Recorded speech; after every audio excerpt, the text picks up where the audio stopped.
Hello everyone, I hope you're doing well. My name is Pramod Pandey. I'm your faculty for this IFRS summary course and law paper in this standard. In this class, we will talk about the standard, which is basically the replacement of one of your standard ISA 1.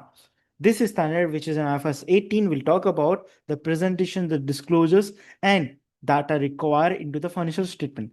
Like it used to be ISA 1 before, which has now been replaced, and this is a new standard which is out there. Okay.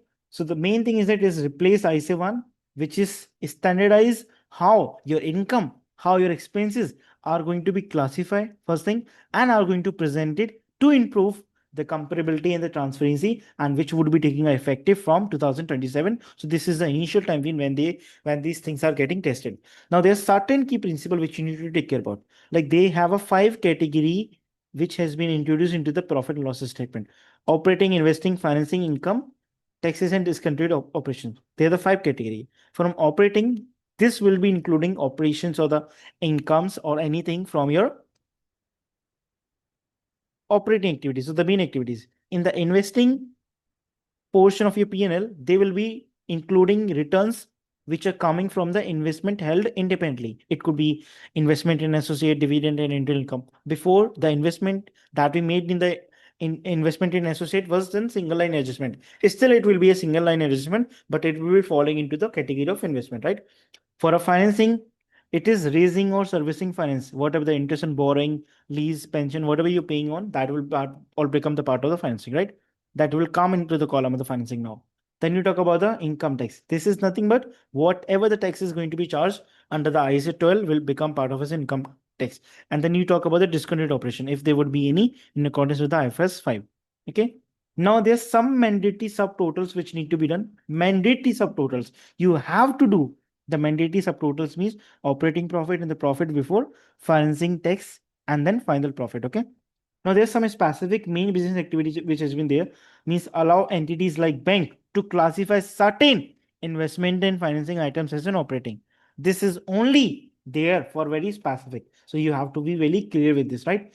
This is very specific main business activities to allow some entities like businesses, not all, to some all, to classify some certain investing or financing as an operating one. Okay. These are very limited and very specific. Now, MPM means management decision defined performance measure.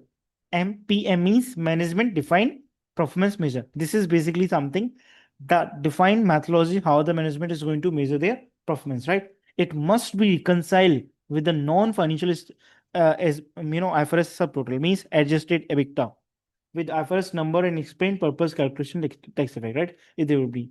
Now the aggregation disaggregation rule is that more detail in line operating expenses presented by nature of a function with mandatory disclosure of 5 specific item: depreciation, amortization, employee benefit, impairment, and inventory. So they basically giving you the full in the balance. You will be having some sort of a column in against which you will be putting on. You will be putting on from operating, investing, and financing. So there's a more structured way which has been come out, right? And inventory write-down. These are certain things which you need to take care about.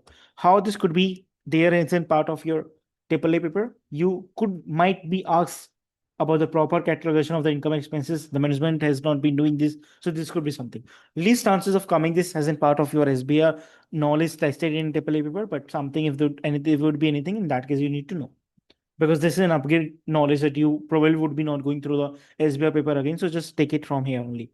Whatever the incorrect use or non-reconciliation of MRP could be there. And if there would be any misclassification between either operating, investing, or financing leading to the misstated total. If there would be any question, it could be that the companies who are not allowed it to use or to switch or to put certain investing and financing activities as an operating or doing that. So these are certain things which are out there.